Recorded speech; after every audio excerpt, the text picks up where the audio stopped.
I am here, thank you. Great. Councillor Johnny Thalasites. Hello, good morning, good evening rather. Councillor Mary Wheel. Present.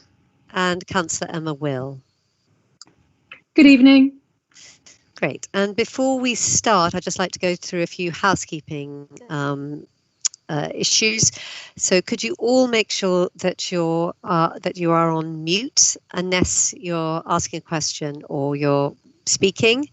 If you are speaking, can you turn your microphone on and turn your camera on? But otherwise, if you could be mute and off camera.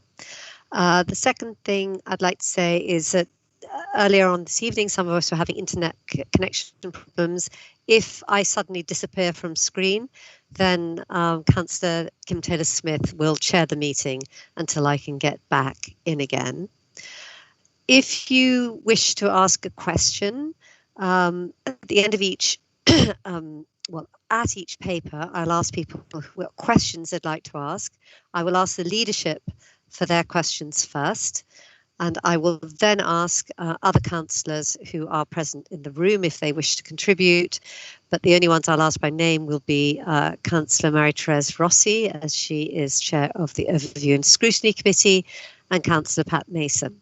If you wish to ask a question, please could you put up in the chat box a Q or put your hand up. But I will not be looking at the chat for any other reason apart from asking, seeing if someone wants to ask a question, because we will have to remember that elsewhere people are looking in at this meeting and they're not allowed to see. I mean, they are unable to see the chat, so it seems very discourteous if there's a secondary conversation going on that our public can't see. So please, the only thing that you need to put in the chat is a queue for questions to queue me in to answer any questions. And I think that is it. So let us begin. So if we could possibly come to the next slide. We will now observe a 72-second silence to remember those lost in the Grenfell Tower tragedy. And please can you ensure that all your other electronic devices are off. Thank you very much.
Thank you, Chair.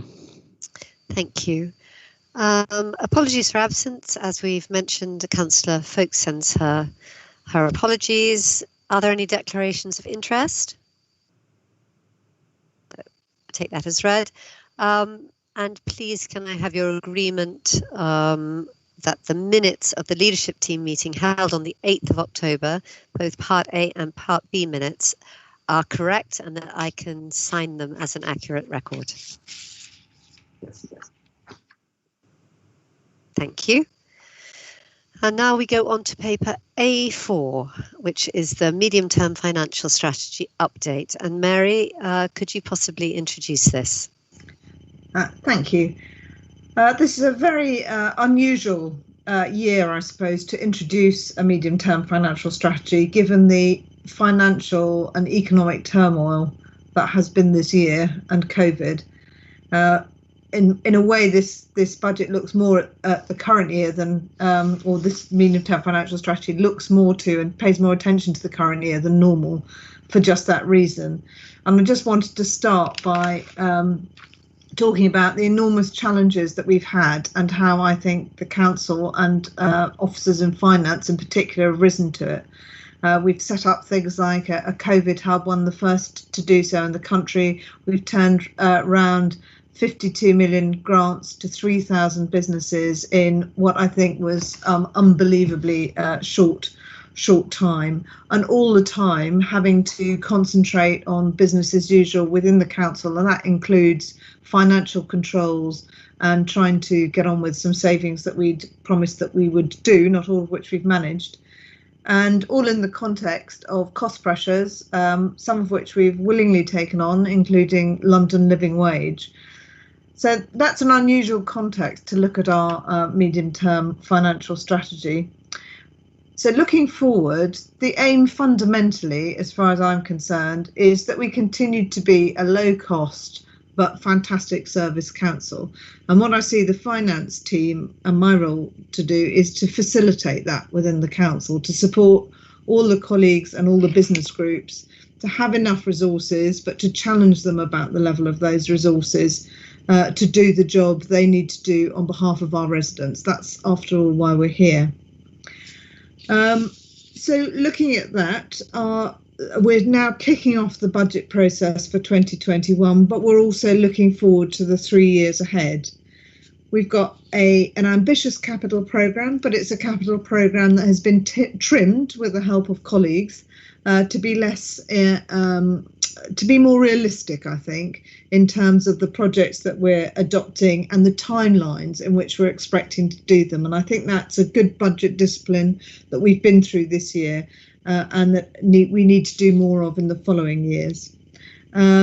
We've also put in train this year, which I hope will bear dividends in future years, some really big cross-cutting initiatives throughout the council. For example, in the area of procurement, where currently we procure about £230 million worth of goods and services.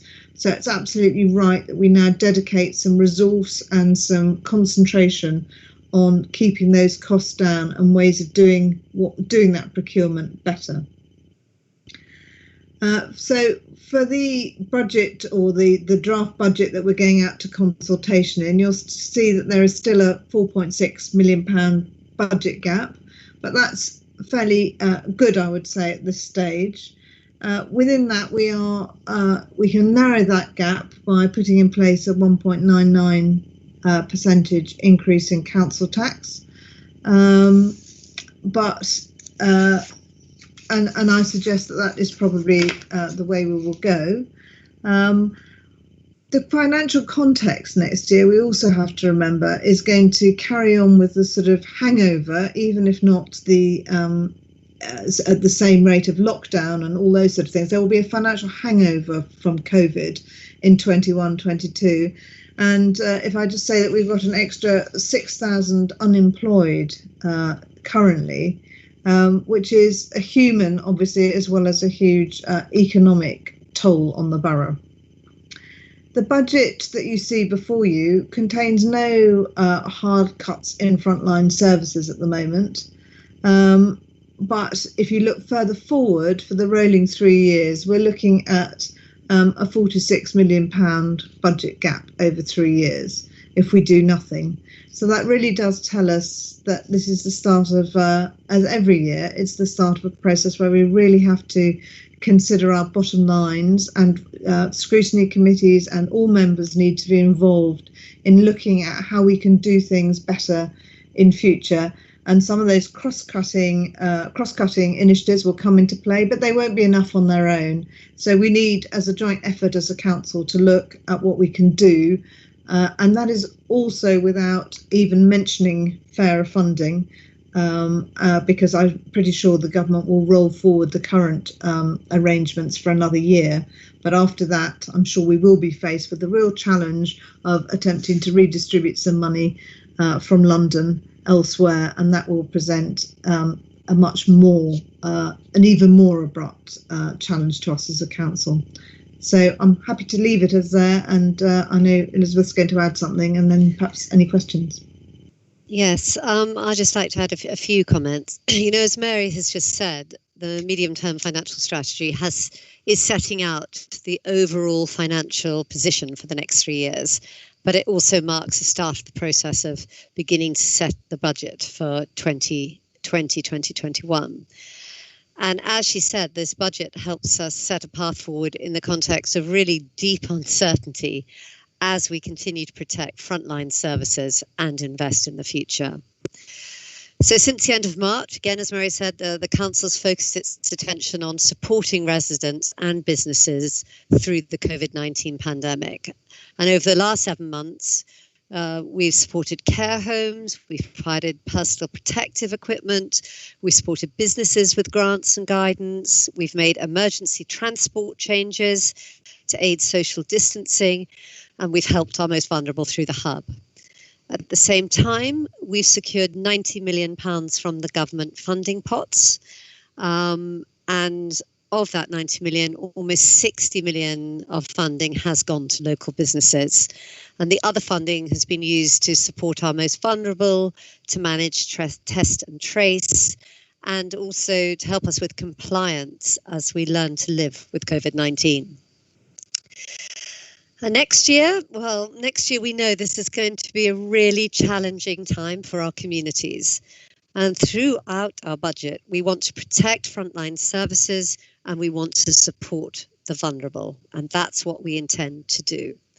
We will be putting an additional £5 million into service budgets next year, recognising the increased demand for services. Mary's just mentioned the number of people who sadly have lost their jobs. And also it's the increased demand for services and also the changing needs of our residents and vulnerable households. However, we do need to set a balanced budget, and to do that does mean good housekeeping, looking at how and where we can operate most efficiently and more effectively. And again, this will help us to protect frontline services. And that's why for next year, the saving proposals for our budget are largely efficiency savings, totaling £10 million. And as Mary said, the stark reality is that for at least the next year, we're going to be living and working with the impacts of COVID-19. To give you an indication, the first lockdown has created pressures of about £40 million. And as we've seen nationally, the second wave of the pandemic that we're in at the moment is likely to impact our finances yet further. And that is why we want to use taxpayers' money in the ways that makes the most difference and give people the opportunities and the support that they need. And to help our residents secure the future, in next year's budget, we are proposing to set aside £8 million to mitigate the long-term impacts of COVID. And alongside that, our Grenfell recovery work remains completely central. It is our number one priority, and we continue to make progress with the £50 million Grenfell recovery strategy. Investment in the future of the borough and its residents is so important that over the next 3 years, we want to invest a further £66 million of capital into the things that matter to residents, which are building new homes, investing in our council housing, supporting education, and improving our streets and improving our connectivity within the borough, all of which will help to create jobs, opportunities, and build a better future for RBKC. Now, are there any questions from the leadership team first? Councillor Emma Will. Thank you. I have two questions. One is a general one, and then one is specifically on capital bids. Are we doing everything, all our questions sort of, are we dividing them up? No. Yeah, I think you can ask any questions you like. I think either Mary and Mike. Is Mike Curtis here? Yes. Yep. Do you want to turn your camera on, and we know who we're asking questions of? You and Mary. and I'll turn mine on as well. Okay, so my first question is just a very general one. I know that we've had various monies in from government to help us with COVID. I think I'm right. We just possibly had some more last week. So I just wondered if you could sort of update us and tell us what we've had from government so far from COVID. So that's my first question. Mary, you're muted. Turn my camera on, but not my microphone. That's probably a happy medium. But so from the government, we have had we've had about £16 million in sort of Section 31 grants, 16.3 million to date. We're expecting some money in possibly up to 8 million in the long term for foregone lost income. So that's for us. We've also received quite a lot of targeted support, for example, for test and trace. I won't read all of the lists out. The hardship fund, and in fact, last week was further money for test and trace. But we've also, as I mentioned earlier, distributed a great deal of money for businesses. So that's sort of straight pass-through money from government. And we've just had a whole lot more announced in the last couple of days for those grants for businesses. So we've got more grants for retail, hospitality sector to pass through, and some discretionary grants totaling 3.2 million, which we're just working through at the moment to see whom they should be allocated. Mike, have I left anything important off there? No, I think that covers most of them. There's a lot of grants, as you say, but that covers the key ones. Thank you. That's really helpful to get that update. And then my second question, completely different, is about the capital, the new schemes, capital schemes. So I see on page, no, maybe it's not 18. No, I've got the page wrong. But essentially, Family and Children's Services have got a bid in there for 750. It's 750,000 for UASC with Westminster. I'd like to know whether this is a 50-50 split with Westminster and whether we think that's really appropriate, given that they have so many more UASC than us.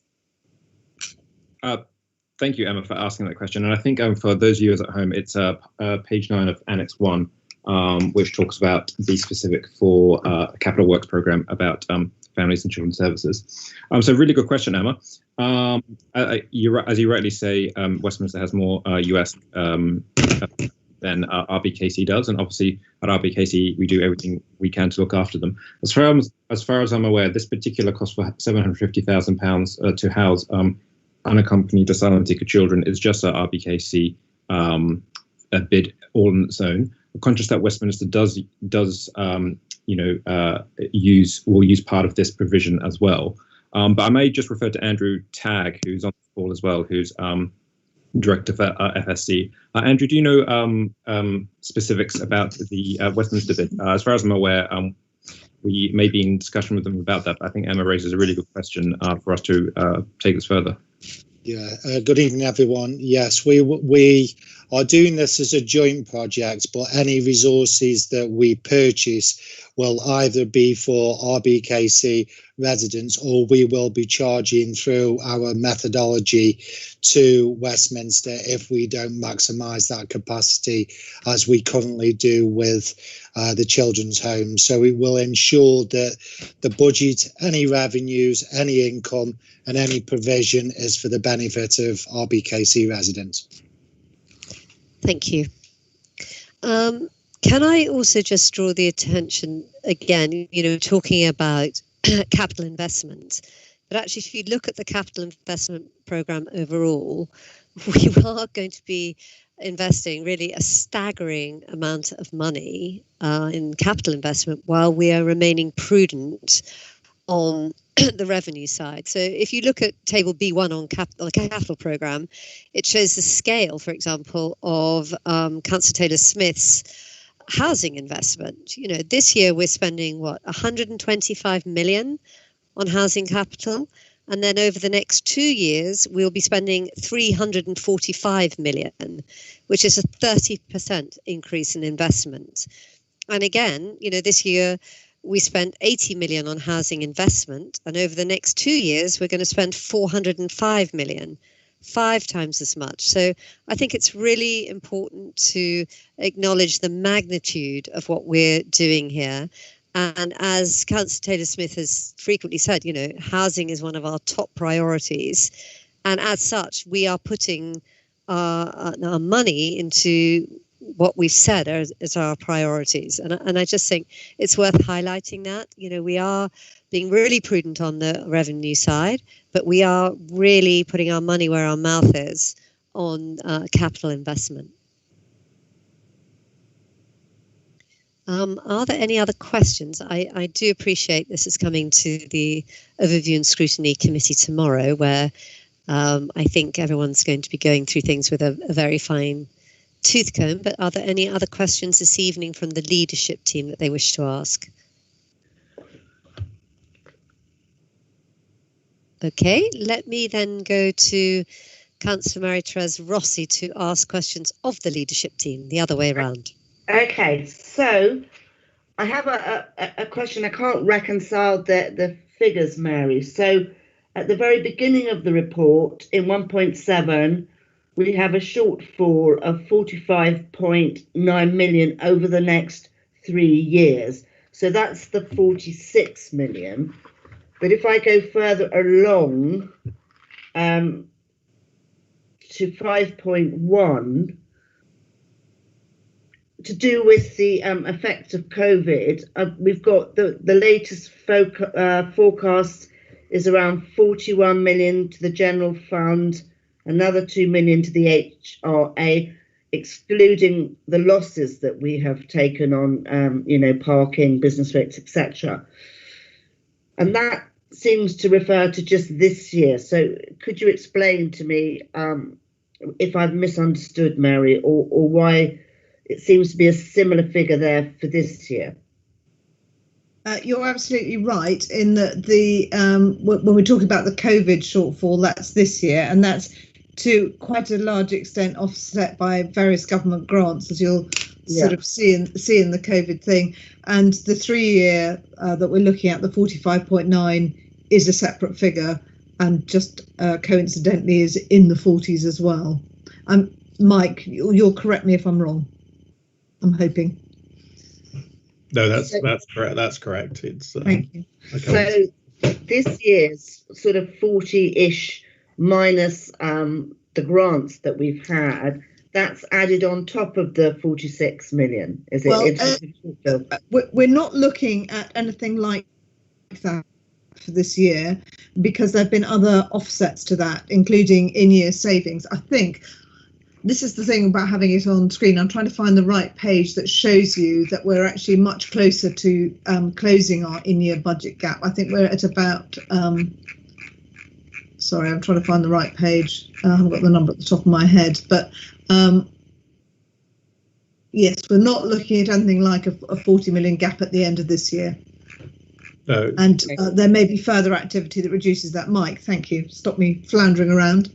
The pages. Yeah, no, that's right. That's the gross gap, but that gap is then reduced by all the government grant we're receiving, which is 16 million plus 8 million to 9 million of extra income support that we're expecting.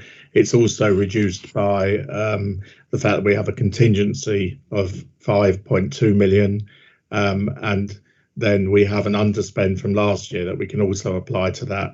So we are able to cover the position for the current year and not take forward a further deficit. So we will have it covered in year. Okay, thank you. So I've got some more specific questions, but I think I'll ask you them tomorrow, if that's okay. That was my main question. Sure. Okay, thank you. Thank you. Look forward to them tomorrow. Now, there are other councillors in the meeting. I understand Councillor Pat Mason, Councillor Judith Brakeman. Do any of you wish to ask a question, or are you saving it for tomorrow? If I could just say, can you hear me? Yep. Yes. Well, first of all, I'd like to thank Mary Wheeler for so promptly replying to the 2.5 pages of questions that I sent only a couple of days ago, which only left out a couple. And the reason I sent them in advance is because it would probably go through half an hour in this meeting, and we are going to go through this tomorrow. But the questions that I asked, obviously, the COVID-19 overspend versus the government grants, which you've already discussed, of course, goes to the heart of the statement in 7.3 about the on page 15 about the fact that we've got 45.9 we started with over the next 3 years overspend, and the 17.7 headline, perhaps 10 million now, and it says we're going to carry forward 18 million, it'll be a further 18 million next year and 10.2 million after that. The other questions covered staff savings of 5 million overall and 2 million to be implemented. My question there was, are we listening to what's happening in the Grenfell inquiry about the building control department back a few years ago, where we reduced staff so much that the building control officer was able to say that he was unable to effectively deal adequately with the Grenfell project because he had 150 other projects. My question was, will we properly assess the staff reviews that we do across the council? And I had an answer to that. The other one, capital, of course, an ambitious capital program, absolutely, definitely, and trimmed, as Mary says, but it's still 286 million with 152 borrowing requirement to build. As the leader says, you're going to be building. Spent 125 million in housing, and the question really is the balance between capital and revenue, because of course we can't have it both ways given the situation we are in, because as we saw in the September MTF financial strategy, all of the departments, adult social care and public health, children's services, environment and communities, housing and social investment, a housing revenue account, they're all in deficit. And if to the degree we cannot get more money from the government or more of the deficit covered, then of course the budget has to come out of the budget. And if it doesn't come out at the capital end, it's going to come out at the revenue end. So capital strategy. So really questions revolved around questioning how we're going to make savings and how it's going to be, we can rationalize the budget in a way that doesn't start, because we're going to have three years of reductions at a time when we need, in effect, more services, probably. So we'll ask more questions tomorrow, but it's just it was the headline stuff on the budget. Yeah. It's how, and we're in a second lockdown now, of course, which is going to clock up more cost to the council, obviously, more lost income. So I assume we are still trying to get more money from the government, because there's still a 25-30 million hole over 3 years in the budget. Let me ask Mary to answer. So basically 2 questions for Mike and Mary. One, are we sure that any staffing that we're taking out or that we're reducing number of staff won't affect services? And secondly, will our ambitious capital program have a deleterious effect on our revenues budget, which we, as I said, which we're trying to keep very robust. We're being very prudent with.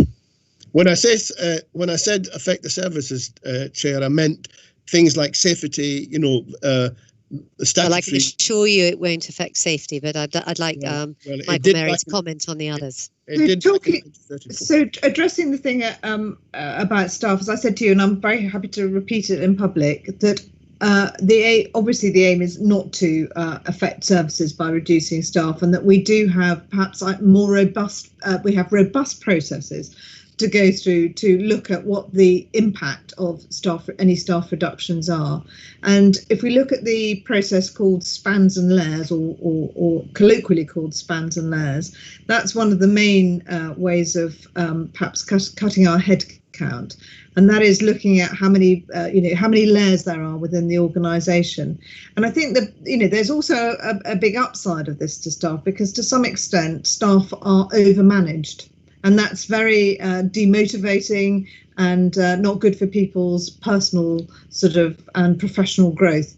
So there's a very positive side as well to that process for staff. But you're absolutely right. We do have to have robust measures in place to make sure that safety is not threatened by that. And then you asked, what was your second question? Sorry. About the overall... It was about whether our ambitious capital programme will put at risk our prudent revenue positions. Well, it's the balance, Mary. The balance. Given you've got 152, you may not spend it all, but you've got 152 million borrowing against 286 million capital. It's whether it's not that the capital program isn't. It's whether you can balance it and without affecting services. Well, at the moment, that, as you can see, we've factored that in, and as you saw somewhere, it's cost us 68,000 a year for over 20 years for each million borrowed, and that's obviously that is now a discipline, and in some ways we are now a bit more. We have to be more disciplined about capital and where we choose to put our resources, because the cost of them is now very much clearer than it was in the days when we had lots of capital reserves to spend on our projects, and we're now no longer in that position, and we have to think a lot harder, which is why colleagues and I took out £17.5 million out of the capital programme this year in a process which I hope will get stronger and firmer and more inbuilt into the way we do things, and that we look much longer and harder about the benefits of each capital investment we made. But you're absolutely right, we have to take that revenue implication on board now very clearly. Mike, is there anything you want to add to that? Thank you, Chair. No, I think that covers most of it. Yeah, I mean, I think the staffing point that Councillor Will made is really important, that we do look at this in an evidence-based and measured way at how we can take out staff costs through methods such as the spans and layers review. We're not just saying we need to save X thousand pounds and therefore that's X number of staff and we'll just take them out, as some councils have had to do, and that's kind of what happens if you end up in an emergency situation. So it's very important that we do things like bring the MTFS and have a strong MTFS and plan ahead so that we can do this carefully and look at how we can get more for less, rather than just rather than doing it in a rush and getting it wrong, as you say could happen if you did do it in that way. And absolutely, I agree with the point about the need to balance capital and revenue, and we're very careful to do that. Thank you. Now I see that Councillor Johnny Thalasitis wishes to ask a question, and then Councillor Kim Taylor-Smith. Thanks, Elizabeth. It's not so much a question. I just thought that following what Councillor Mason had said, it was a good opportunity to draw attention to one of the lines in my part of the budget. Although there are obviously general headwinds sort of economically, and we're having to make some very tough decisions, I think on the question of safety, that has to be at the core of everything that we do. And one of the biggest lines in my budget is an investment of 290,000 that we're proposing into building control, so that we can meet and exceed the requirements that the new regime will mean for our borough. So hopefully that can provide some reassurance to other councillors and to residents who are watching that it's still something that's absolutely on our radar, and that although we're trying to make savings where possible, we don't want that to be at the cost of any kind of safety. It's absolutely critical to us. Thank you. I think that's a point really well made. Councillor Taylor-Smith? Yes, thank you again. Similar to Johnny, it was really just a supplemental reply to the point raised by Councillor Mason. I mean, having been outed by you, Leader, as being responsible for the largest amount of the capital spend within my portfolio, I think it's important to recognise that there are two elements to that. Obviously, the new house building programme is effectively self-financing with the money that we've got from the grant, and obviously with our wish to maximise our percentage of social housing. So it shouldn't impact on the overall budget. And I think the other element of it, which is the £267 million we're spending on our housing stock, of which the first couple of years were really relatively low as we were doing our consultation, but it really kicks in from next year. And again, if there were issues, we could extend the period of that capital programme. At the moment, it's scheduled to go over 7 years. That would obviously be a big disappointment, but there is a safety valve there, and I really just wanted to highlight that for Councillor Mason. Thank you. And I think it's great that we are spending that money, because it does show what our commitment is. Councillor Josh Rendell? Thank you, Elizabeth, and thank you all, and thank you, Pat, for your question. I think it was a really good question, actually. But I think, like the others, I think your question on health and safety, etc., is really, really good. But as my other colleagues have said, I think we are aiming to save money, which is obviously put in the report. But we're also investing in money. We're also investing in our capital works and other programs, because we need sound financial management, which I really think this council does. And in terms of families and children's services and schools, you'll see for our capital works program, we have highlighted specifically health and safety as a reason, in order to ensure that our children get the best education, but also our children in the safest environments they possibly can be. So for the particular portfolio that I lead, we put that front and center in that safety portfolio. And of course, the children and everything else are really important to not only safeguard, but also to have appropriate buildings and measures in place to keep them safe from the outside world. Thank you. Thank you. Are there any other questions? Councillor, I can see 3. Councillor Evans? Sorry, can I just say any other from the leadership team, or any other comments leadership team want to make before I open it up further? I can't see anyone. So Councillor Janet Evans. Good evening. Thank you. That was an excellent presentation. I was wondering, have we taken into account, and has it been realized yet, any of the, if there have been savings or extra expenditures, or does it balance out with people working at home from the council? You're absolutely right to raise that, and that's on my radar, an operational review of what buildings we're going to need, and that's part of our sort of COVID recovery process. I think it's a really interesting point. There definitely are some drawbacks to the way we're working now, but there are also a huge number of positives.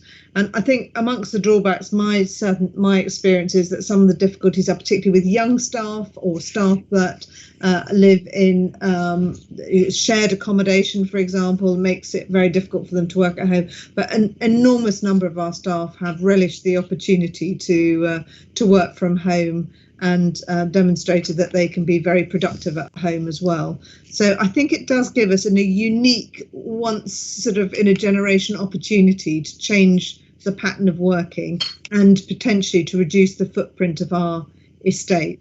But we need to remember not to throw out issues like a sense of place amongst our staff. We want our staff to come here. We want them to love Kensington and Chelsea, as well as to reduce our footprint. So we have to keep a balance, but that's definitely on my radar.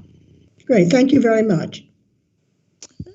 Are there any other questions? I don't see any.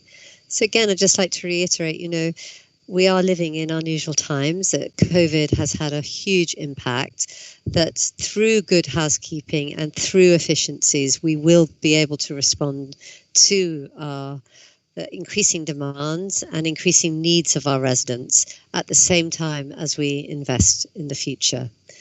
And on that basis, can we just have a look at the screen in front of you, which is the recommendations. There are 7 recommendations here. Can we please agree all of them? Agreed. Agreed. Thank you. I will take that as read, as I've had no dissenting voices or no dissenting messages. Thank you very much indeed. Could we now please turn to the next item on the agenda, which is a dementia plan. Sarah, would you like to present this? Yes, thank you, Elizabeth. So I'm really pleased to finally present the dementia plan to you tonight for approval and with your agreement for final sign-off. In our cancer plan, we set out our ambition for Kensington and Chelsea to be an age and dementia-friendly place. This dementia plan sets out the work we are doing to meet that commitment and describes how we will continue to implement our plans over the coming months and years. Over 170 residents helped to co-design and co-write this plan, including people living with dementia, their families, friends and carers. And I would like to thank everyone who contributed and made our workshops and consultation events so lively and inclusive. To receive a dementia diagnosis can be very frightening and affects people in different ways. This plan is structured in a way to help us all better understand and support the variety of journeys that people living with dementia and their families are taking, from prevention to diagnosis, living with dementia and accessing support. The plan sets out the following 4 specific priorities which we will be focusing on.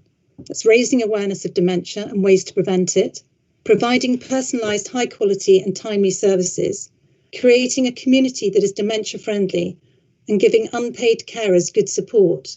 And there are more details of our commitments against each of these priorities on page 40 of the plan. The plan was originally due to come to leadership earlier this year and launched in May during Dementia Week. However, due to COVID-19, this was delayed so further additions could be added to take into account the impact of the virus. These additions appear in themed boxes throughout the plan and provide information on staying safe and the provision of new or adapted services. The impact of the pandemic on those living with dementia and their families and carers has been significant, and I would like to thank all the families, carers and care workers who have gone above and beyond to provide safe and caring support for those suffering with dementia. There is still much to learn about the virus and its long-term effects, so the delivery plan will be flexible and continue to adapt as the impact changes and our understanding develops. However, the underpinning values of the dementia plan remain the same, and this final draft was endorsed by the Health and Wellbeing Board on the 8th of October. And Bernie, I think you're on the call. Is there anything you would like to add?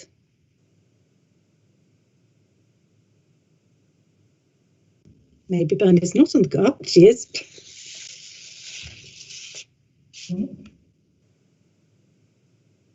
Apologies, I am trying to put the camera on. It's not liking coming on, but can you hear me okay? Yes, we have. Yes. Okay, thank you. Sorry. Yeah, evening all. Only just very, very briefly, just want to thank, as Sarah did, to so many of the residents and the carers of Kensington and Chelsea have inputted this plan. And I think what they would like me to say and have asked me to say is, although this is a plan for Kensington and Chelsea, what's really important to them is that we share some of the really good practice. As we'll all know, we're accredited by the Alzheimer's Society to be a dementia-friendly area, which is so important. But they want us to share that with the rest of London so that they can actually be able to travel in a dementia-friendly way across and outside of the borough boundaries to be able to live well with dementia. And so we do have a platform in London to be able to share our good practice, and that's really good. And they would want us to make sure that this plan has real tangible benefits and outcomes for them. We've seen through COVID that really is happening. So thank you to all of you here tonight, but also to them that have really bring this plan to life. Thank you. I'm sorry I'm not wearing my dementia-friendly badge after we've done, or the leadership team has done the training. Councillor Mary Wheel.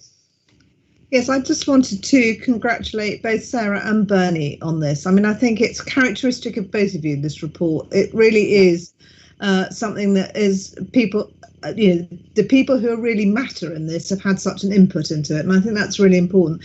And I wanted just to say, you organised for us some dementia awareness training, and I just found that so useful. Yeah. And it really helped me to understand how I could be better if I came across or needed to help somebody with dementia. And in fact, it did come in handy about 6 months after I'd done the training, and I was really grateful for it. And it did just open my eyes to how much we can be friendly and helpful to people with dementia and make their lives easier and more active. So thank you very much. Councillor Anne Siren.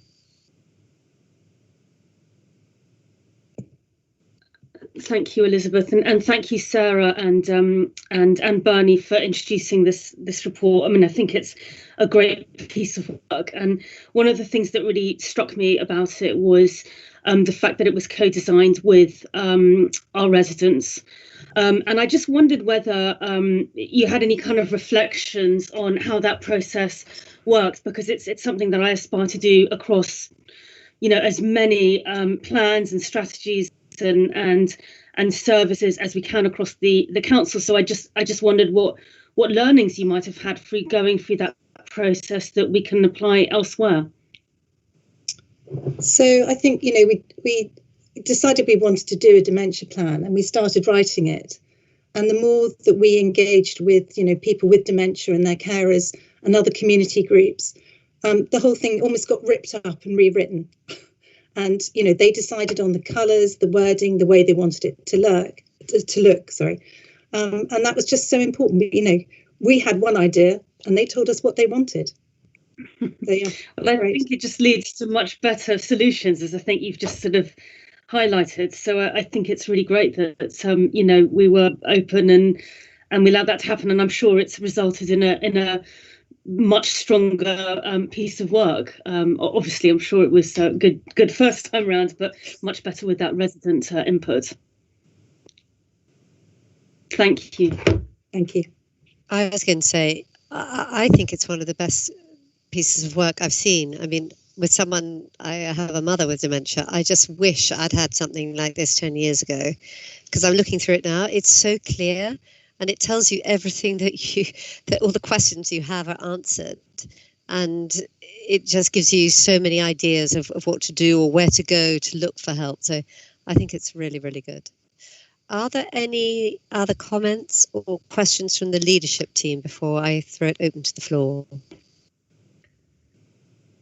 I think there's one stray hand up. I don't know. I think it's me. It's you, Emma. It doesn't tell me who it is. Elizabeth, so. I think I've got my hand. It's Emma. Sorry, I think I've got my hand up. Sorry, I think I did. So I firstly, thank you, Bernie and Sarah and everyone who contributed to this report. As some of you know, my mother has Parkinson's, and it was quite painful reading this, actually, because I wish I'd had this last year.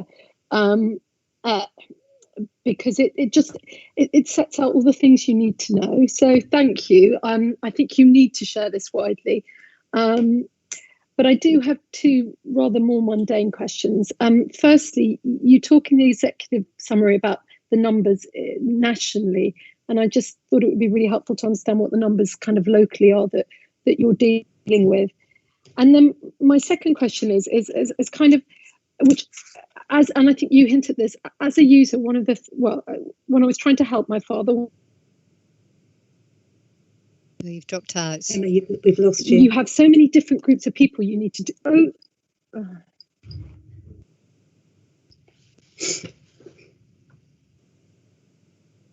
Oh, hello. Hello. I tell you what, Emma, shall I go to other people first and then come back to you in case your internet connection's stabilised? I can answer the first question. Yes, could you answer the first question? In RBKC, we have about 1,400 people with dementia, but we expect that to increase significantly over the next few years. Thank you. Thank you. I hope you can hear me now again. Yes, we can. I can't believe my internet dropped out at exactly the worst moment. So my second question really was kind of a user, and one of the things that I found when I was trying to help my dad was that you have to deal with, it's not a one-stop shop for users, and I wondered, and I'm sure that's come out through your conversations, how they have to write to the government for care, they have to talk to the NHS for this. I just wonder how you've managed to address that in RBKC so that it's less overwhelming for people trying to help their loved ones. So I think that's a really good point.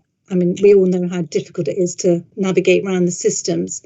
And actually, I'm going to ask Bernie to come in because I think we have this dementia partnership group. And does that help with this? We do, yeah. Thank you, Emma. So it's a really good question, and it's the one that sort of started the meetings with people with dementia. So before we even started the plan, as you would understand, we set up a group so we could understand from the people themselves who live it every day how it felt.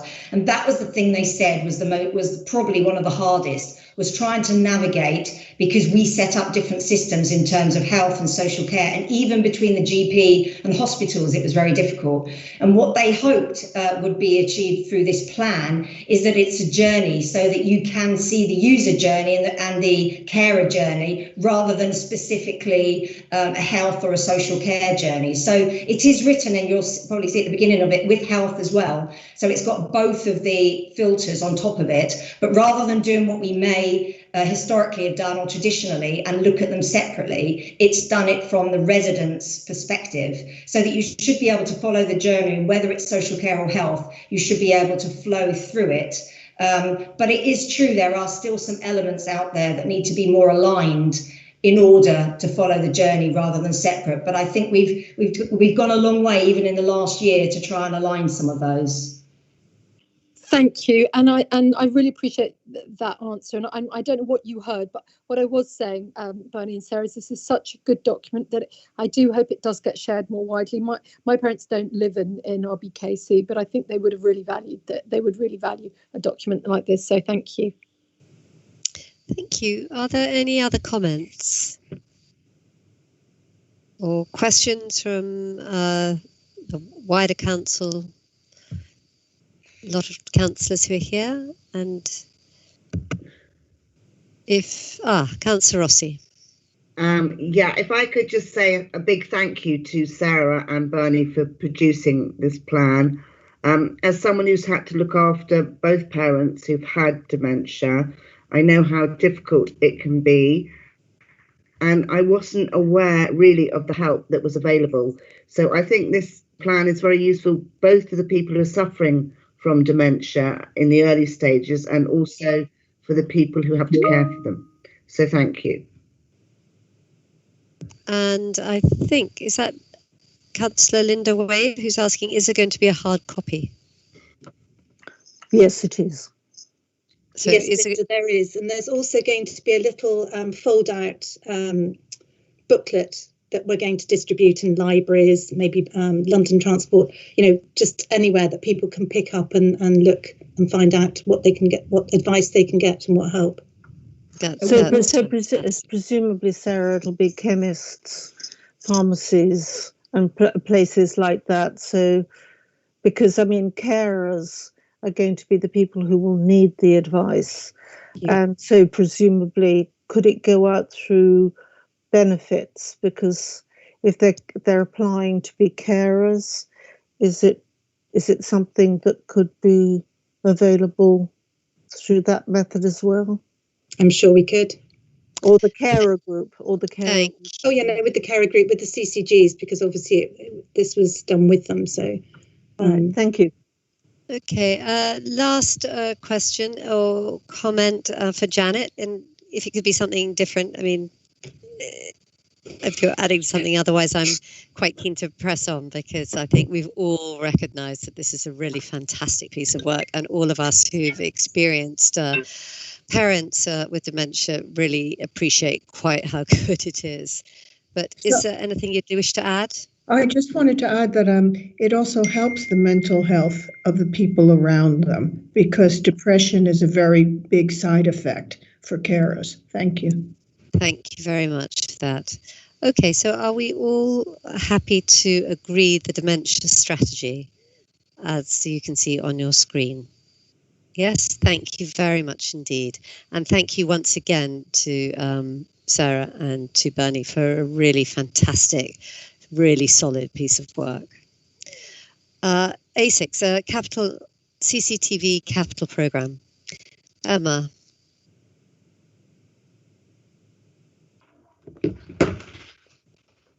Are you there? Sorry, yes, I'm having a few problems, as you can probably ascertain.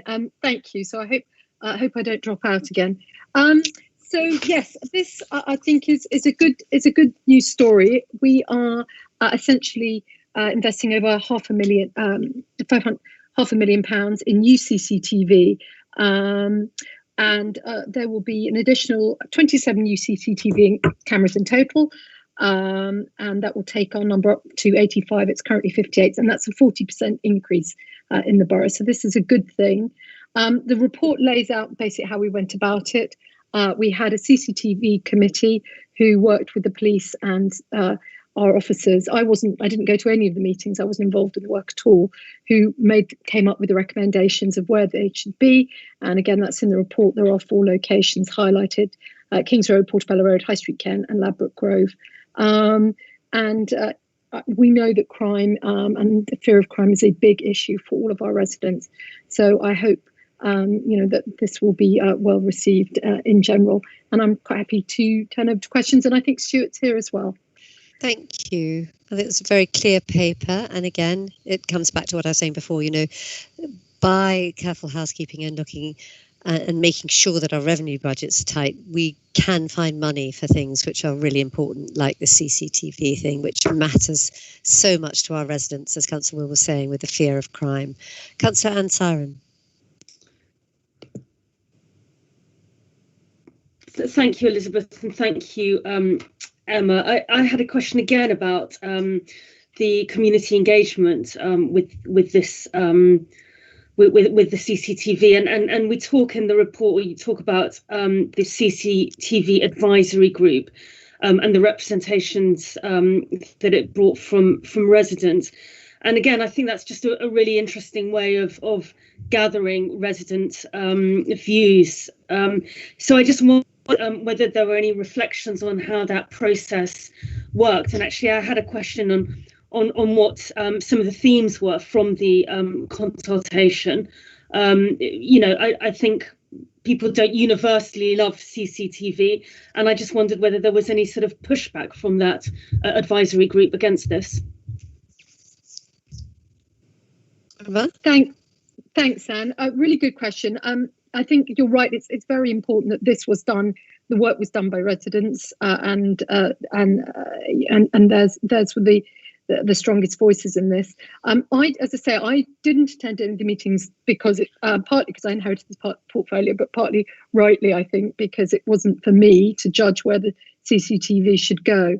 But I'm wondering if Stuart's on here, if he could perhaps say a little about the views from the consultation, the sort of second part of your question.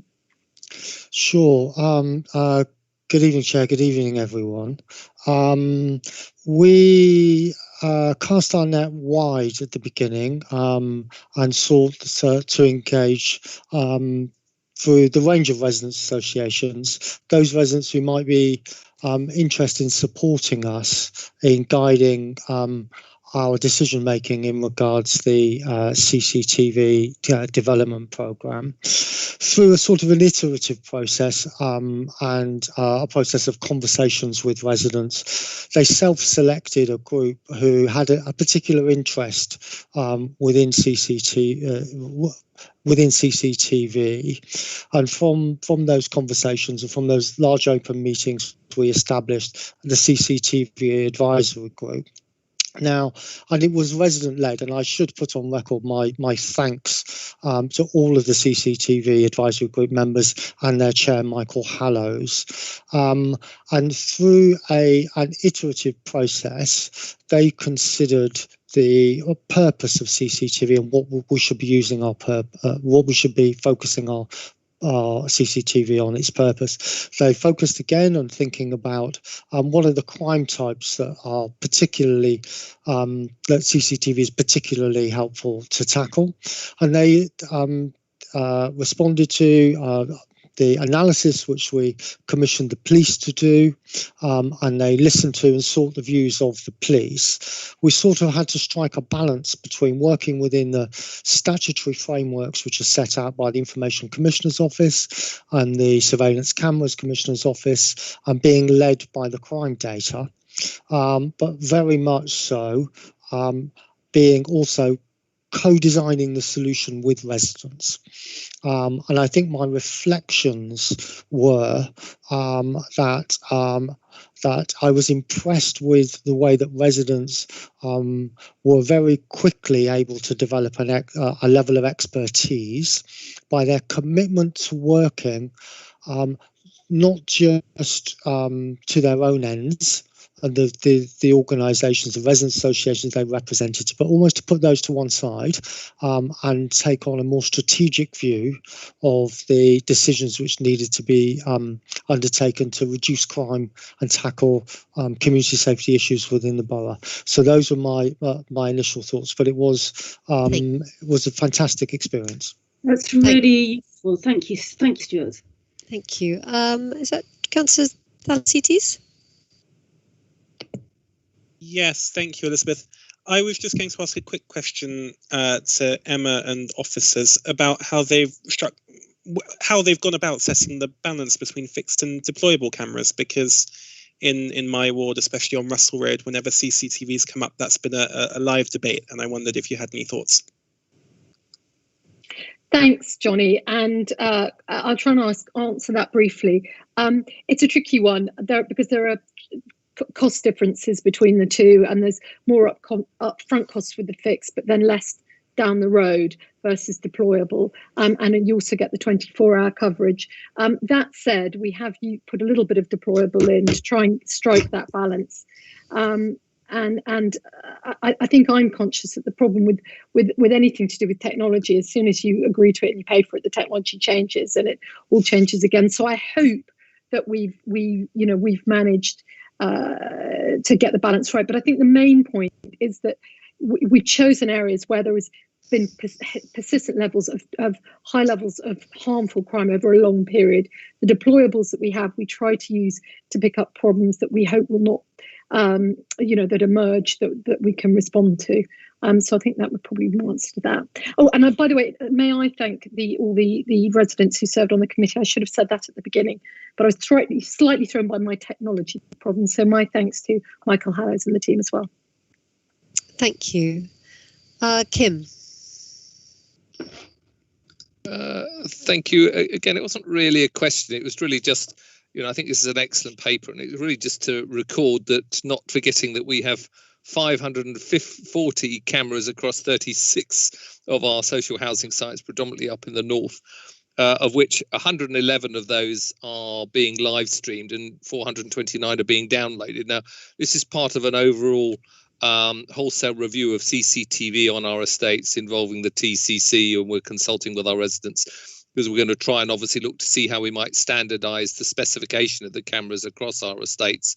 And I think just to refer to, I got a question from Councillor Makeman on this about, which I'll just repeat, which she was concerned about charging the estates for the CCTV cameras, whether or not they do so in Hammersmith and Fulham. And just for the record, Hammersmith and Fulham, although they don't charge the estates, the individuals, they are charging their housing revenue account. So effectively, that is coming out of the pockets of the tenants. And as within our own estates, some of the estates have their own live monitoring through concierge services. Others have cameras with downloading images. So again, we'll be reviewing that. I think the only point I'll try and come to a question is the opportunity of obviously linking with the work that you're doing, and also to get your opinion on monitoring. I know that we've had historically monitoring done on some of our estates. As to what your view is in terms of effectiveness. Thank you. Thanks, Kim. Okay, so monitoring. The monitoring for this CCTV, and I think it's worth stressing that this CCTV, these additional cameras are only for crime. We are not a borough who have traditionally go around finding motorists for sitting in yellow boxes, and I hope we never are. I got a ticket in Hammersmith and Fulham last week, so I feel quite strongly about that. But so these very much are for crime. The monitoring is done out of a shared station within Hammersmith and Fulham. But I think my aspiration would be, and again, I alluded to the fact that technology keeps moving so fast and allows us to do so many more things and cleverer things, that ultimately we could hopefully have our own monitoring station for all our housing and all this crime CCTV, all linked up, really, so we can, serve residents better. So that is definitely an aspiration. Thank you. Are there any other questions from the leadership team? No. Councillor Rossi, anything from you before I ask? I think Councillor Mason had his hand up. No comment from me. No comment. Brief question from you, Councillor Mason? Yes, it will be brief. But first of all, can I also thank the residents and the advisory group for doing an excellent job? Can I ask about the operational capability of the cameras? Do they have night vision, for example? Because of course I've sat on past groups, and in the past, the police in particular have said to us when we were asking them about particular crimes, they said that the cameras didn't have night vision and that they were not the street lights nearby. Some of them were not able to pick up. One officer said to me, "I couldn't recognize my mother in these cameras in the night." Question. So, do they have night vision capability? That is an excellent question, Pat, and I'm going to ask Stuart to answer that one for you. I think that's an excellent question, and I'm going to, if I may, bring in my colleague Stacey Smith, who's the CCTV lead and has a greater technical capability. Unfortunately, she's got some IT issues, so she's just going to be on the line. You won't be able to see her. Stacey, are you there? I am. Yeah. Can you all hear me? Yes. Excellent. Hello. Sorry not to show my face. I'm on my phone. But yes, I'm Stacey Smith and I'm a senior community safety officer in the community safety team. And just in regarding the night vision, yes, the cameras can see in very low level lights.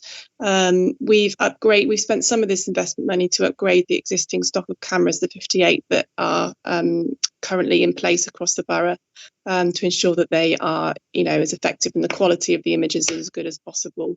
And they wouldn't work in the pitch black, but they do work in very low levels of light. So we ensured that when we're placing the cameras in the locations, we're considering putting them in the locations where they can ensure that they have the best imagery for 24/7. Fantastic. Thank you very much. If there aren't any other questions, I think we should say thank you. As we said again, great investment, great capital investment.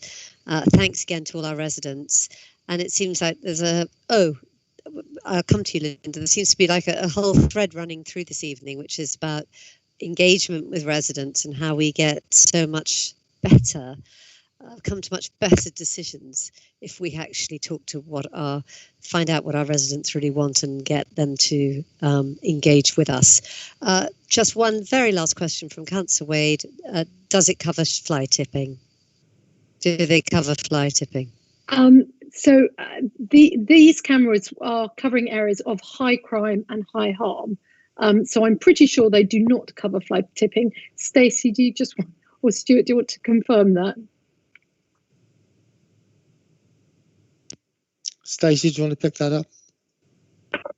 Yeah, I can come in there. Yeah, so we consider if it's repeat and problematic fly tipping as a repeat antisocial behaviour, so that does come under the crime and disorder, and the cameras would be able to be used for enforcement of repeat problematic fly tipping, but they don't focus on where it's bags being placed out on the wrong collection days and things like that. So we try and tackle where it's van drops or large rubbish dumping. We do work within the environmental health to enforce those where possible.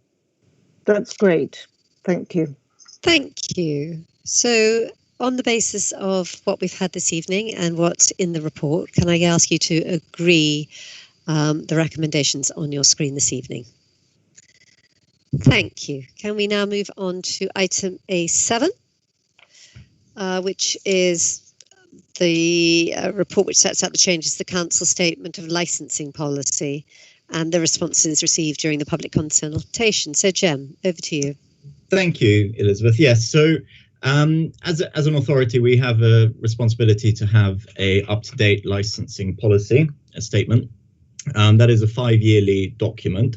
And it's been quite strange this year, I think. I should first pay credit to the licensing officers for being able to draft this document during a summer where they were handling hundreds of applications for pavement licenses, working with businesses on initially being locked down, but then being al fresco, and then again being locked down. And I should also pay special mention to Pat Crowley, who unfortunately through ill health had done an awful lot of the work on this review, but is unfortunately unable to continue in that role. And I'm sure we all wish him and his family well. The statement review itself is somewhat bittersweet for me, in that it has perhaps come too soon, so that we weren't necessarily able to bring in all the positive things that we've seen over the summer, the outdoor dining, the way that we've been able to allocate parking for hospitality, and really bring back some life to our streets, especially after such an extended period of lockdown. That said, it is as the report sets out, it is a soft review. We have still been able to put in some fairly important changes, most notably around shadow licensing, which is somewhat unfortunate in that it protects the property if the tenant is unfortunately unable to continue trading. It protects the landlord.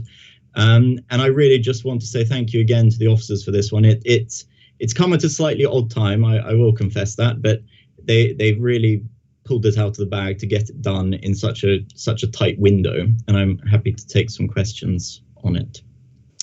Councillor Anne Sarin. I think you may have to turn yourself on. I've turned myself on. Thank you, Elizabeth. Thank you, Jem. I think it's really important that we do this, and I think it's also really important that we hear from people what they think.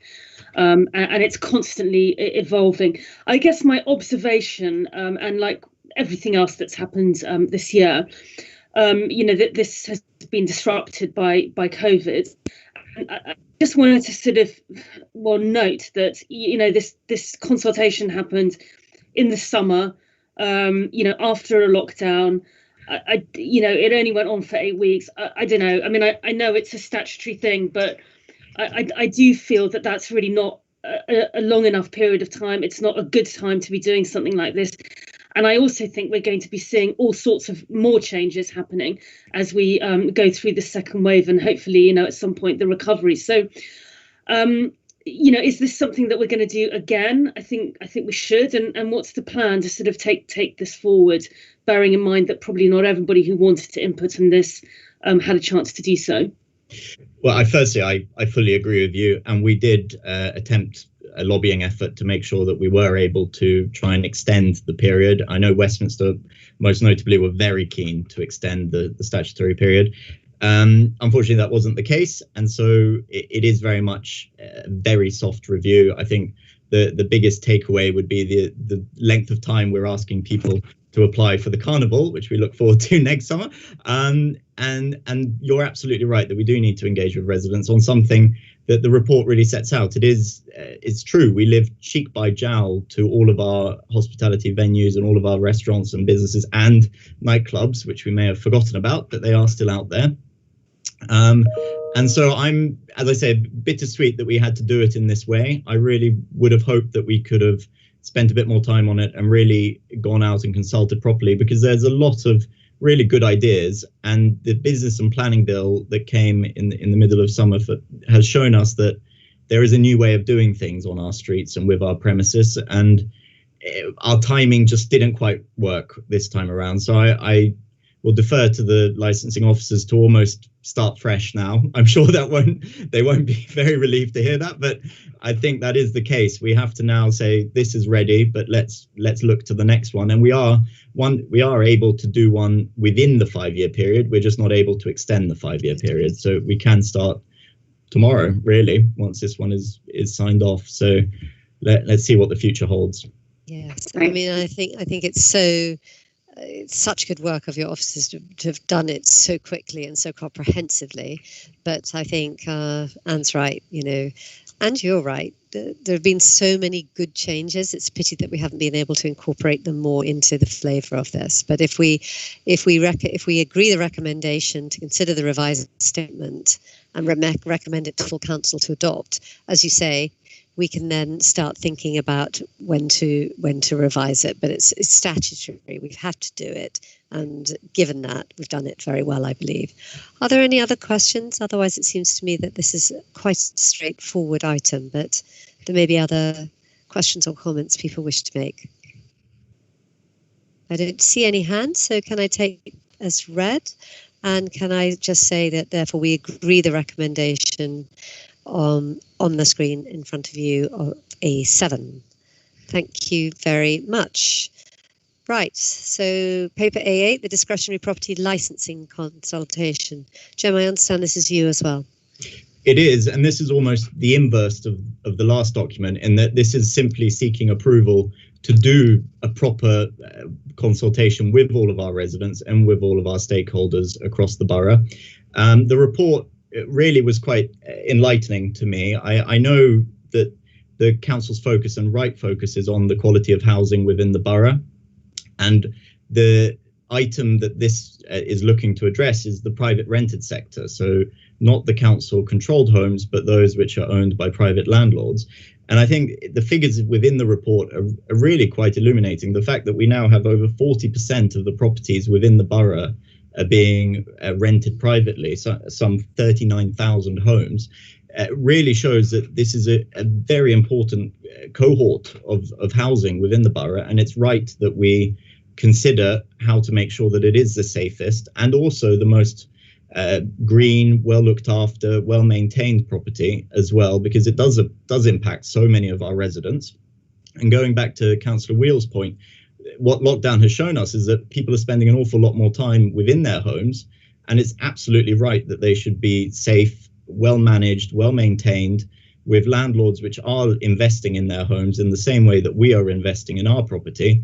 They too should make sure that their homes are up to safe standards. And what this report is really setting out is that we have done the homework. We received some grant money to see the scale of the potential problem. And again, Wendy, the officer, has done a huge amount of work. The fact that we have countless appendices to this document shows just how much work has gone into this. And it has shown that there is a need to do to take a look at this properly. And that's what the recommendation is to actually go out and really engage with the stakeholders, with the landlords, with the property owners that are out there, to try and see exactly what the best path would be to make sure that homes within the borough are safe and well managed. I could go on, but there's so much there that perhaps it's easier if your questions come to me. I don't know. I think you've given us a very comprehensive introduction. As you say, this is the first step, isn't it? It's to agree the proposed fees, refunds and discounts, which will form part of the statutory consultation, and actually launch it, because, as you say, more than 44% of properties are in the private rental sector, which is up from 27% a few years ago. So it's, if we really believe in what we say, that we want to make our properties safer, we have to include the private sector in that. Exactly, and it fits with Kim's housing strategy as well. Exactly. We're working together across departments, in effect, and that elicited an immediate hand from Kim. So. Exactly. Let's ask Kim and then Emma. Yes, thank you, Jem. And I'm very pleased to see the acknowledgement of our 5-year housing strategy in your opening paragraph on 1.1, because, I mean, obviously, rightly, we focused on our own housing tenants for the first 2.5 years since we've been managing our stock. And obviously, we'll continue to do that as part of our capital programme. So I really welcome this report. And as the housing strategy outlines, our ambition is to lead the way on health and safety. And the private rental sector is obviously an important key component of this. What I find quite shocking within your report is that the estimated 8,000 homes with a serious defect, and that represents a whopping 33% of the sector of the whole, which really does highlight the need for this licensing scheme. But my view is again, and acknowledging you're going to be working with your colleagues in housing management on this one, is that we need to look at running a scheme that supports both good landlords and punishes rogue ones, and so we can get the best out of both worlds. So, and again, I welcome it's a consultation. We're going to be listening to our residents. There are a couple of risks in here which I need to be wary of. I mean, and a key one for me is that landlords who do not participate rather than bring their properties up into scratch might cut their losses and leave their properties empty. And that, again, is a big problem we have within our borough. And it's very much a wasted resource because we obviously have a desperate need for homes. But again, I'll repeat, I'm looking forward to working with our environmental health colleagues. And it's important that as well as working to improve standards, that we lead the way in the private sector in the borough, and maybe we can have aspirations to lead the way beyond the borough as well. But thank you, and I welcome the report. Thank you. Emma. Thank you. Yes, I welcome it as well. I think, like as Kim says, there are things we have to think through, but I think all in all, it's a good thing, and everyone has the right to live in a safe and well-maintained property. Jem, I just had a question which just occurred to me, and apologies if this has been covered and I missed it. Do we know how many of those properties are Airbnb? I guess it's hard to estimate. And if we do, what that impact might be. So I don't know how many of the private rented sector themselves are Airbnb, because obviously owner-occupiers as well can put their property on Airbnb. The last time I was at London Council meetings about this, it was fairly shocking, frankly. It was in the multiple thousands of homes. Not all of them, obviously, full-time. Most of them are complying with the 90-day rule. But what has definitely shown up, and this is a risk that goes back to Kim's point, is that we do want to make sure that we are encouraging our landlords to stay within the private rented sector. We're not pushing them anywhere else, but we do want to make sure that we make it as easy as possible for them and as low cost as well going forwards. But Airbnb is obviously a risk, as it's the least regulated of any housing provision. Thank you. And how much would it add? Sorry. My corollary to that was that, there are lots of good things about Airbnb, but we know it has created issues with residents as well around rubbish and things like that. So I don't know whether, in fact, this might be helpful in just giving us a little bit more leverage on that or not. It should be quite helpful in that it would, if successful and if the consultation is positive, it would actually establish a team of housing enforcement officers, which in effect could gain access to properties which in the past we've not been able to as they carry out their inspections. And it would also generally just give them a better flavour of the feeling on the ground, and would help with Kim's empty homes policy, but also with Airbnb, because we would actually have then the tools to enforce, in effect, is what it comes down to. Thank you. So are there any disadvantages to this? I mean, if you're a landlord, what's the problem for you? Will you have higher bills, or are we talking about swinging bills, or what? If you're a good, reputable landlord, there should be no problem at all. There would be a license cost, which would obviously be deductible from your income tax bill in any case. We would try and, as the consultation goes through, we would try and make sure that any fee is absolutely reasonable, and that there is a benefit to the landlord. And I'm quite optimistic that, in fact, by striving for Kim's ambition of being one of the best boroughs for housing, we can actually encourage landlords to join the scheme, simply because then they would almost have a badge to say that they are a fit and proper landlord, in effect. Yeah. And I understand our neighbours on both sides have introduced a scheme like this, or just they've gone to consultation? Yes, so Westminster is a little bit ahead of us, and they've had this meeting just quite recently. Hammersmith is quite a bit ahead of us. They're sort of in their consultation at the moment, and quite a number of boroughs already have a scheme. And I know Camden is actually renewing the scheme that they already had, as it had proved so successful. And that's one of the things, is that this scheme can only be brought in for as long as there is a need. You cannot have a licensing scheme if there are no problems to address. So it's in effect a self-defeating objective, but for a positive outcome. Yes. Are there any other questions from the leadership team? No. I know Linda Wade has a question. I think I really welcome this, because I think it's desperately needed on a whole load of different levels. But one area that I am concerned about is about overseas landlords, and about how that can actually be addressed. So I think consideration, how do you bring them into the fold? Well, I think that would be part of part of the consultation, Linda, is that we would have to try and work out a solution to that, and find out exactly how big of a problem it really is. And then, we would have to devise mechanisms to actually work with those landlords to bring those properties up to scratch. Thank you. Councillor Rossi. Just to say, I think this is a very important piece of work to undertake, and you have our full support. Thank you. And final word goes to Councillor Pat Mason. Yes, Leader. I was just thinking it may actually help some of these landlords, because if and when, and I suppose it's when, the Building Safety Bill eventually becomes law, if you've read it, these landlords are going to have to, by pain of prosecution if they don't, bring a higher level of safety and management to their buildings and flats anyway. So in actual fact, I suppose this could in effect help them to do that. They're going to have to do it anyway. And if they don't do it, and a lot of them across the country are, as we can see with the cladding, etc. situation, are 2 or 3 years out of date, under the Building Safety Bill, they can actually be prosecuted much faster than the courts can do now. So you think this will help as well? Well, Sam could analyse this better than me, but I mean, they're going to have to do some of the things that we're trying to get them to do in this paper anyway, so they might as well come on board, because the full force of the law could hit them fairly quickly if only one person or a tenant complains about something in their building.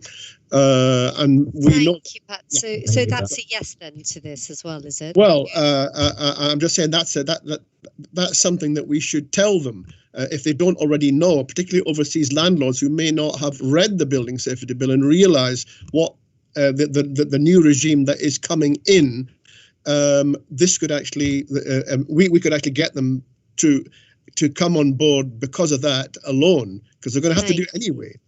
Thank you. Jem, do you want to comment on that? Yeah, I would just say, I mean, the point of this is exactly that. We don't want to make it to create a hurdle for the good landlords, but we do need to have the mechanisms and the tools in place so that when we do come across a poor landlord, we can initially offer them the support to bring their properties up to standard. But if they don't engage with us, or if they flat out refuse to follow the process, it does give us the mechanisms to take them to the civil court. So that's the stick to the carrot in effect. So we do need to have the tools there to do what you say, Pat.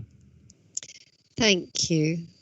I don't see any other hands up. So I think I'd like to ask you actually whether you all agree, and if I don't hear anything to the contrary, I will take it as agreed, that we agree all the recommendations on the slide in front of you to basically approve a statutory consultation on proposals to introduce a borough-wide additional licensing scheme for all HMOs. Okay, I don't hear any disagreement. Thank you very much. Can we move to the last paper, which is paper A9, which is the award of a West London contract to manage HMOs and deliver support for single homeless under 35. Yes. Kim, over to you. I'd like to give a small short introduction, and I suppose start with a little bit of an apology, because obviously we're having to do a waiver on this, and the paper has been bought quite late, obviously because we're in quite difficult times at the moment with COVID, and we're part of a bidding process, and we want to get this support in place. So start by really saying that obviously homelessness and rough sleeping is an absolute tragedy that we are committed to address and committed to deal with, and I just want to thank the officers, who I believe have done an absolute heroic effort to support rough sleepers into a more emergency accommodation during this COVID. We've supported over 150 rough sleepers, and we've spent £500,000 on hotel accommodation, and I mean this has included almost a daily, outreach teams going out and exercising and demonstrating a sort of masterclass in the gentle art of persuasion on getting people off the streets into accommodation. And we'll soon be writing to the Minister for Homelessness outlining our plans on how we're going to deal with our most vulnerable people. And I also welcome the recent announcement of the Protect programme, which came out last week. We've yet to see the details of what it was, but again, it will give us more support. So I mean, I want to hope that the leadership team will agree that this is a very worthwhile paper. I'd like to introduce Zulfikar Mulak, who is our Director of Housing Needs and Transformation. This is actually his first attendance of a leadership team meeting, so I want to welcome him and say, Zulfikar, would you like to outline a little bit in terms of what the detail is? Yes, thank you very much, and good evening, everybody. Thanks for the introduction, Kim. Just put my camera on so you can see me as well. Oops. So basically, this, as Kim's outlined, this is a contract we're commissioning on behalf of 7 West London boroughs. So we applied for a grant to the ministry under the Rough Sleeping Initiative and we were awarded £648,849 in partnership with the Single Homeless Project on behalf of 7 West London boroughs. So we're effectively the commissioning borough. So we'll be working with 7 other West London boroughs. And the reason for the urgency of this is that we've got to deliver the outputs by the 31st of March 2021. So we've taken the advice from legal and procurement team, and the only way to realistic a chance of delivering that output was to actually waive the standing contract regulations, and the legal consulted and have put their comments in this report. So we were just looking for approval for this so we can get cracking on this program, which we deliver 32 HMO units across West London. And basically, just to also reiterate, we're not going to procure them in borough. We're looking at more cheaper parts of West London, and we will benefit in part from this as part of the West London Partnership. So I'm happy to take any. Can I just chip in? Can I just ask something? Sorry, Sure. I was just going to chip in and just add. I think it actually also it's on the screen is that we're also bidding for other 1.4 million on this for 48 homes. So fingers crossed on that. Yeah. Okay. Can I just ask? So the 32 rooms in HMOs, is that we're procuring for RBKC, or we're doing that on behalf of West London? It would be on the behalf of West London's, the 7 boroughs. It's on behalf of the 7 boroughs. So any of those 7 boroughs can use the accommodation. Yes.